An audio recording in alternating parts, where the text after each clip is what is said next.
We're going to be talking about Quakertown, a borough of Philadelphia. Normally, if you see a video like that, an older white guy attacking kids who appear to be protesting, then you see my face pop up. You're expecting me to go like, who is this guy? Only I don't need to do that because we unfortunately already know who this is. And I say unfortunately because he's the chief of police there. That was their chief of police putting a teenage girl in a chokehold. And of course, inevitably, there's going to be the people who are like, well, what did they do? Nothing. They were trying to exercise their First Amendment rights, and police were like, you can't do that, and trying to stop them.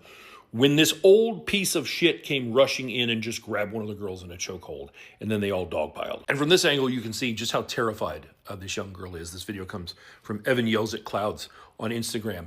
And the other girls didn't hesitate to jump in and start beating what is apparently, or appears to be, a man attacking one of their own. And they stood up and defended.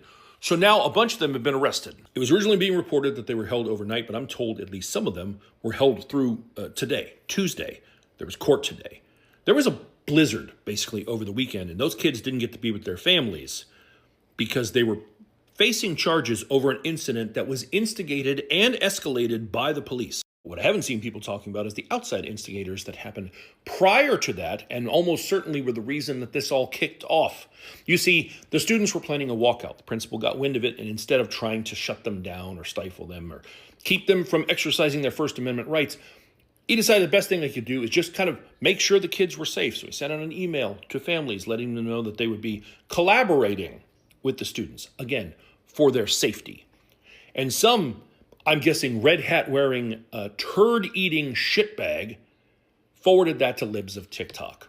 And then Libs of TikTok posted it and said things like, the school staff is collaborating with students to organize an anti-ICE protest during school hours. Shut it down was the mandate they gave their absolute maniac followers. And what happened? Shock of all shocks. Threats started coming into the school. And then the school announced that they had to cancel the planned anti-ICE student walkout, citing student safety and well-being, which Libs of TikTok gleefully posted, saying, following our report, completely claiming it. And what do you think that student safety and well-being issue was? What do you think caused that? What do you think made them worry for the student safety?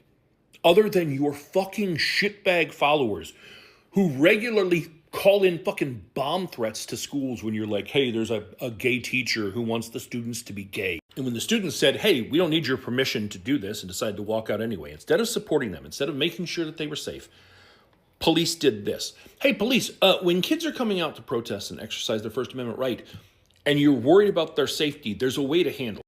Allow me to give you an example. This is in Tennessee, where students were protesting, and then this shitbag decided to come over and start yelling at them. And what did police do?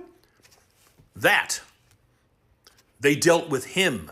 They pushed him aside. They made him leave. They didn't put the kids in chokeholds. Now, the DA says they're investigating the police after the violent confrontation, but kids are still facing charges. So if that makes you angry and you would like to help, they have set up a GoFundMe. If you go to GoFundMe and search Stand with Quakertown Students Legal Defense, you can make a donation. If you have a few bucks you can spare, I recommend doing that. Otherwise, share this. Put it out there. Make it real public so that they can't just kind of push this under the rug and think they can get away with it. The whole world is watching, and they need to know that.